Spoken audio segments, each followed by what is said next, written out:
আসসালামু আলাইকুম ভিউয়ার্স, আশা করি সবাই ভালো আছেন।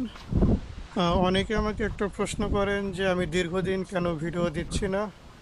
আসলে ভিডিও দিচ্ছি না তার অন্যতম কারণ হচ্ছে আমি অ্যাক্সিডেন্ট করেছিলাম। কিছুদিন আগে অ্যাক্সিডেন্ট করার কারণে আসলে আর নিয়মিত ভিডিও দিতে পারছি না। তো আমার ডান হাত ভেঙে গেছে, এই জন্য আর কি মূলত আমি ভিডিও দিচ্ছি না। তো চলুন ডিটেলসে বলি। কিছুদিন আগে আমি যাচ্ছিলাম রাস্তা দিয়ে, বাইক চালিয়ে গতি প্রায় 50+ মতো ছিল। তো সে সময় হুট করে সামনে একটা সাইকেলওয়ালা মানে পিছনে না খেয়াল করে উনি ডান সাইডে মোড় নেয়।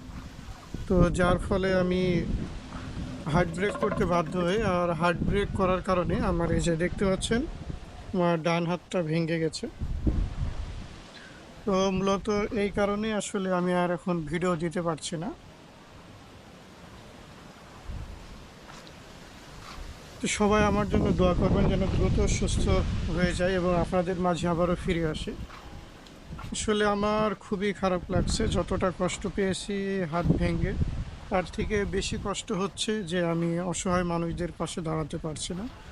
আপনারা আমার চ্যানেলটি ফলো করলে আপনারা সবাই জানেন যে আমি অসহায় মানুষদেরকে নিয়েই মূলত ভিডিওগুলো করি। তো যার কারণে আমার আসলে খুবই খারাপ লাগছে। তো আজকে মূলত এই ভিডিওটি করা আপনাদের একটা আপডেট দেওয়ার জন্য, যাতে আপনারা আমার সম্পর্কে জানতে পারেন যে কী অবস্থায় আছি এখন বর্তমানে। আলহামদুলিল্লাহ এখন সুস্থ আছি, সবাই আমার জন্য দোয়া করবেন যেন খুব দ্রুত আপনাদের মাঝে আবারও ফিরে আসতে পারে, আমার নতুন ব্লগগুলো দেখবেন। আমার জন্য সবাই দোয়া করবেন, এটাই চাওয়া। আসলে দোয়া ছাড়া কোনো কিছুই চাওয়া নেই আমার আর আপনাদের কাছে। আর অসহায় মানুষদের যেন পাশে আবারও খুব দ্রুত দাঁড়াতে পারে, তার জন্য সবাই দোয়া করবেন। তো আজকের মতো আমার ব্লগটি এই পর্যন্তই। সবাই ভালো থাকবেন, সুস্থ থাকবেন। আল্লাহ হাফেজ।